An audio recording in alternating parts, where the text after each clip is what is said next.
Hello everyone, मैं वंदना आपका मेरे चैनल में दोबारा स्वागत करती हूँ। सो होप कि आप सभी खुश होंगे, स्वस्थ होंगे, अपना ध्यान रख रहे होंगे। तो वीडियो में आगे बढ़ते हैं। तो आज का जो टॉपिक है मैंने आपको पिछले हफ्ते ही बताया था कि हम बात करने वाले हैं पीरियड क्या है और इसका इंटरनल प्रोसेस क्या है। आज हम उस पे बात करेंगे। थोड़ा साइंटिफिक और थोड़ा आसान भाषा में हम इसको समझने की कोशिश करेंगे। तो शुरुआत करेंगे हम यूट्रस के स्ट्रक्चर को समझने से। अभी जो आपको पिक्चर दिख रहा है वो एक नॉर्मल यूट्रस की पिक्चर है, ठीक है? तो इसमें देखिए यूरिनरी ब्लैडर दिख रहा है आपको यानी पेशाब की थैली, फ़ॉलोपियन ट्यूब दिख रहा है यानी जो नली लिखा हुआ है, ठीक? अंडे, एग, अंडकोश में अंडे होते हैं, ओवरी, बच्चेदानी, ठीक? यूट्रस, बच्चेदानी का मुँह, सर्विक्स, योनि, वेजाइना, ठीक? ये एक सिंपल साधारण सा एक स्ट्रक्चर है जो सिर्फ़ समझने के लिए कि आपके इंटरनल बॉडी में इंटरनल पार्ट में यूट्रस के क्या-क्या चीज़ें होती हैं ताकि आगे हम इस पे बात कर सकें। इसी का सेम हमने इंग्लिश में भी दे रखा है, जिनको भी समझने में थोड़ी प्रॉब्लम हो रही है वो आप इसको देख सकते हैं। ओके, तो अभी हमने देखा एक नॉर्मल यूट्रस का स्ट्रक्चर और उसको समझा कि उसमें क्या-क्या चीज़ें होती हैं। उस पे हम डिटेल में अभी इसी वीडियो में बात करेंगे। उससे पहले मैं आप लोगों के साथ 2 मज़ेदार बातें शेयर करने वाली हूँ। तो आप लोग सारी गर्ल्स, वुमेन्स थोड़ा ध्यान से सुनिएगा। तो सबसे पहली बात ये है कि मैं आपको बता दूँ, मेबी आप सभी को पता हो, कुछ लोगों को नहीं पता हो कि हमारे पास खुद के एग्स होते हैं। क्या आप सभी को पता है? कमेंट में करिएगा कि किस-किस को पता था, ठीक है? तो हाँ, जी हाँ, हमारे पास खुद के एक्स होते हैं एंड सेकंड मज़ेदार बात इसी से जुड़ी हुई है कि वो कहाँ से आते हैं? तो लिसन, वो आते हैं हमारी नानी और हमारी माँ से। हुई ना मज़ेदार बात? कैसे? इसको अभी हम समझेंगे। सबसे पहले हम ये समझेंगे कि ये एक्स कहाँ से आते हैं और कब बनते हैं, उसके बाद हम बात करेंगे पीरियड कैसे शुरू होता है, उसका प्रोसेस। तो गर्ल्स, अब हम देखते हैं कि लड़की के एक्स का पूरा सफ़र क्या होता है, ठीक है? जन्म से पहले भी और जन्म के बाद भी। तो अभी हम यहाँ पे खुद को एग्जांपल लूँगी मैं आपको बताने के लिए, ठीक है? कि जैसे जब मेरी माँ थी वो मेरी नानी के गर्भ में थी, ठीक है? और मैं अपनी माँ के गर्भ में थी। तो मतलब कि जब मेरी माँ फीटस थी यानी कि भ्रूण थी, तो मेरी नानी के गर्भ में थी, उस वक़्त मैं भी वहाँ थी। क्योंकि एग ट्रांसफ़र हो रहा है ना, वो ट्रांसफ़र हो रहा है, तो ऑफ कोर्स मैं वहाँ थी। तो फिर मेरी नानी के गर्भ में ही मेरी माँ के अंदर फीटस आ गए, उनके गर्भ में, ठीक? और उसके बाद वो मेरे अंदर आए, ठीक? और फिर मैं इस दुनिया में आई। तो बेसिकली मैं आपको बताना चाह रही हूँ कि ये कनेक्शन हमारा 3 जनरेशन का होता है और इसीलिए मैंने आपसे कहा कि जो मुझे एग मिले हैं या हम सभी को मिले हैं, वो अपनी नानी और माँ से मिले हैं, ठीक? तो ये तो बात हुई हमारा कनेक्शन का, 3 जनरेशन कनेक्शन का और एक ट्रांसफरिंग का तरीके से हम कह सकते हैं। और दूसरा फिर क्या आएगा, एक्स का टाइमलाइन क्या होता है हमारा। अब बात करते हैं फीटस स्टेज में कि जब मैं अपनी माँ के गर्भ में यानी कि यूट्रस में जब मैं थी, माँ के पेट में फीटस स्टेज में थी मैं 4 महीने की, तो उस वक्त मेरे अंदर था 6 to 7 मिलियन एग और ये सबसे ज़्यादा एग होते हैं, ठीक? और एक बार ये बनते हैं उसके बाद दोबारा ये नहीं बनते हैं, ये हमको जानने वाली बात है। फिर क्या है, जन्म के वक्त क्या हुआ, 1 से 2 मिलियन एग बने, तो इससे हम ये समझ रहे हैं कि जो एग है वो घट रहा है ना? वो नेचुरली खत्म हो जाता है, उसमें कोई प्रॉब्लम नहीं है, ठीक है? फिर प्यूबर्टी तक क्या हुआ, प्यूबर्टी यानी कि जब हमारे पीरियड शुरू होते हैं या फिर हम बड़े हो जाते हैं, युवावस्था में आ जाते हैं, उस वक्त क्या होता है हमारे पास सिर्फ 30 से 50 लाख एग बचते हैं, ठीक? ओके, और उस वक्त ओव्यूलेट होना शुरू हो जाता है हमारे जो एग होते हैं। तो पूरी रिप्रोडक्टिव लाइफ में सिर्फ 4 से 500 एग जो होते हैं वो ओव्यूलेट होते हैं, ठीक है? बाकी जो है वो नेचुरली खत्म हो जाते हैं, ठीक? अब लास्ट है मेनोपॉज। मेनोपॉज आता है 40 से 45 से 55 तक एज में और ये इस पे हम बाद में बात करेंगे। उस वक्त सिर्फ हमारे पास 1000 एग बचता है, हाँ, क्योंकि हार्मोन्स कम हो जाते हैं इसलिए साइकिल बंद हो जाती है, ठीक? इस पे हम एंड में बात करेंगे। ओके, ठीक थी ना मज़ेदार बात? देखा, 2 ऐसी मज़ेदार बात बताई मैंने आपको और हमारे पास तो मैजिकल पावर भी है।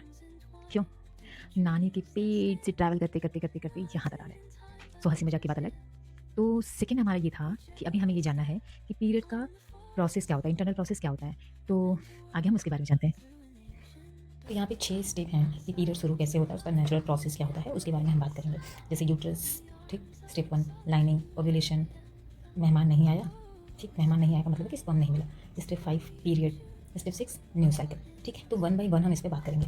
यहाँ पे जानेंगे यूट्रस, ठीक? तो यूट्रस को हम एक घर की तरह देखेंगे और यह जो घर होता है वो हमारे कहाँ होता है, पेट के अंदर होता है, ठीक? ये वो जगह है जहाँ सब कुछ होता है और इसी दीवार को, जो अंदर की दीवार होती है घर के, उसको हम क्या बोलते हैं, लाइनिंग, ठीक है? अब देखेंगे कि ये घर बनता कैसे है। सो बाहरी दीवार जो होती है बहुत स्ट्रांग होती है, जैसे सीमेंट की दीवार होती है, ठीक? ये कभी बदलती नहीं है, स्टेबल रहती है।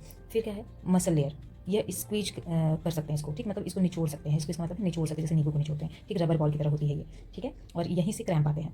अब अंदर की सॉफ्ट लाइनिंग जो होती है, ये हर महीने नया कारपेट बिछाती है और फिर उठा लेती है, यानी कि ये जो लाइनिंग होती है वो हर महीने बनती रहती है, ठीक है? गिरती है, बनती है, ओके? यूट्रस का साइज़ जो होता है मैं आपको बताऊँ, वो नाशपाती की तरह होता है, यानी कि लगभग 3 इंच का होता है। लेकिन जब प्रेगनेंसी होती है तो वो बढ़ जाता है वाटरमेलन की तरह और स्ट्रेच सो अब हम बात करेंगे स्टेप 2 की, ठीक। जहाँ पे डे 1 से 13 तक क्या होता है, लाइनिंग मोटी होती है। लाइनिंग मोटी होने का क्या मतलब है कि जो यूट्रस है वो एक नरम बिस्तर तैयार करता है, ठीक, जहाँ पे फर्टिलाइज्ड एग आए तो आराम से रह सके, ठीक, मतलब कंफर्टेबली रह सके। ओके, तो अब ये देखते हैं कि बिस्तर तैयार कैसे होता है। एस्ट्रोजन हार्मोन, ठीक, एस्ट्रोजन हार्मोन जो होता है वो ब्रेन से सिग्नल आता है। ये हार्मोन कहता है कि लाइनिंग बनाओ और मोटी करो, ठीक, क्योंकि वो एग का वेट करता है, एग आने वाला है, उसे ऐसा लगता है। लाइनिंग धीरे धीरे 2 से 12 mm तक मोटी होती ही जाती है, ऑलमोस्ट 6 गुना तक।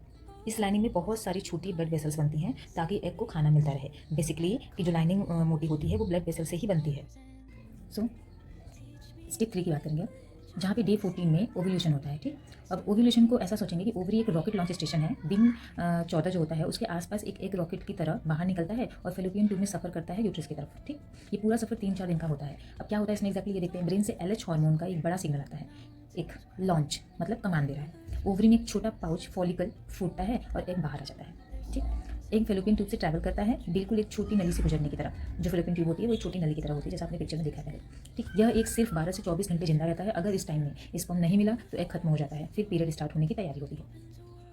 तो अब बात करते हैं स्टेप 4 की, ठीक, सबसे इंपॉर्टेंट। तो डे 15 से 28 का ये स्टेप होता है, ठीक है। तो इसमें बेसिकली क्या होता है कि अब सारा प्रोसेस चल रहा था कि स्पर्म की वेट करने का। अब हमने पूरा तैयारियां कर ली, ये सब कुछ कर लिया, और क्या हुआ कि हमारा स्पर्म यानी मेहमान नहीं आया। तो फिर क्या करेंगे, उसको हमें संभालना पड़ता है ना, घर को मैनेज करना पड़ता है। उसी तरीके से बॉडी भी हमारी अब हमारे इस वाले प्रोसेस को मैनेज करती है। तो बेसिकली अगर मेहमान नहीं भी आता है तो भी हम अपने घर की सफाई करते हैं, खाना बनाते हैं, अपना ख्याल रखते हैं। तो सेम हमारा जो बॉडी होता है वो भी यही करती है। स्पर्म नहीं भी मिलेगा लेकिन वो प्रोसेस चलता रहेगा हमारी बॉडी को हेल्दी रखने के लिए, ठीक। तो बॉडी करती क्या है, जब स्पर्म नहीं मिलता है तो एस्ट्रोजन और प्रोजेस्टेरॉन दोनों हार्मोन्स गिर जाते हैं उस वक्त, ठीक है। लाइनिंग को ब्लड मिलना बंद हो जाता है, छोटी ब्लड वेसल्स जो है वो टाइट हो जाती हैं। ब्लड सप्लाई के बिना लाइनिंग जिंदा नहीं रह सकती और वो टूटने लगती है। यही सेडिंग होती है, ठीक है। तो स्टेप 5 पीरियड आ गया। यहाँ पे मैंने अपना पीरियड का डेट लिया हुआ है मेरे साइकिल के अकॉर्डिंग। तो मेरा पीरियड डेट है 1 से 5। तो इसमें बेसिकली बात करेंगे, लाइन बाहर निकलती है जितनी देर से हम इस पे आना चाह रहे थे। तो यह बॉडी की मंथली सफाई है, ठीक है, जैसे हम घर की सफाई करते हैं, जाले मारना, दीवारें साफ करना वगैरह वगैरह, ठीक है। तो इसमें क्या होता है कि पीरियड में जो बाहर आता है वो है पुरानी लाइनिंग, थोड़ा खून, म्यूकस, कोई गंदगी नहीं है, बिल्कुल नॉर्मल क्लीनिंग है, ठीक है। तो पीरियड के टाइम पे होता क्या है, क्रैम्प्स आते हैं। क्यों आते हैं, एक केमिकल निकलता है जिसे प्रोस्टाग्लैंडिन कहते हैं। ये यूट्रस की मसल्स को स्क्वीज करता है, जैसे नींबू निचोड़ते हैं, इसी स्क्वीज से क्रैम्प्स आते हैं। अब आपकी बॉडी में कहीं भी स्क्वीज करे तो पेन तो होगा ना, तो इंटरनल बॉडी में जब स्क्वीज होता है तो वो इस वजह से क्रैम्प आते हैं। कलर क्यों अलग होता है, पहले दिन डार्क ब्राउन या डार्क रेड, पुराना ब्लड, बीच में ब्राइट रेड, फ्रेश, लास्ट में फिर डार्क या पिंक, सब नॉर्मल है, नथिंग टू वरी।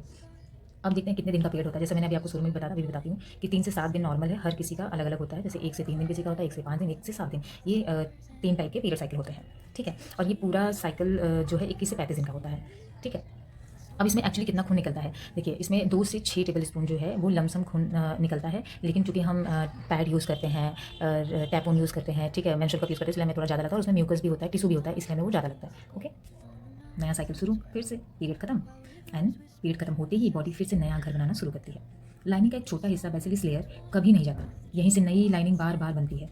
और सच कहूँ तो ये एक अमेजिंग सेल्फ रिपेयर सिस्टम है जो सिर्फ लड़कियों में पाया जाता है, और ये हमारे पास पावर है, सुपर पावर। तो एक बार हम ऐसे जल्दी से क्विकली पूरा साइकिल एक बार फिर देख लेते हैं कि डे 1 to 5 पीरियड, पुरानी लाइनिंग बाहर। डे 6 to 13 नया बिस्तर तैयार, यानी लाइनिंग का बनना शुरू, मोटा धीरे धीरे वो मोटी होती है। डे 14 एग बाहर यानी ओव्यूलेशन। डे 15 to 28 वेट करना, प्रेगनेंसी और पीरियड।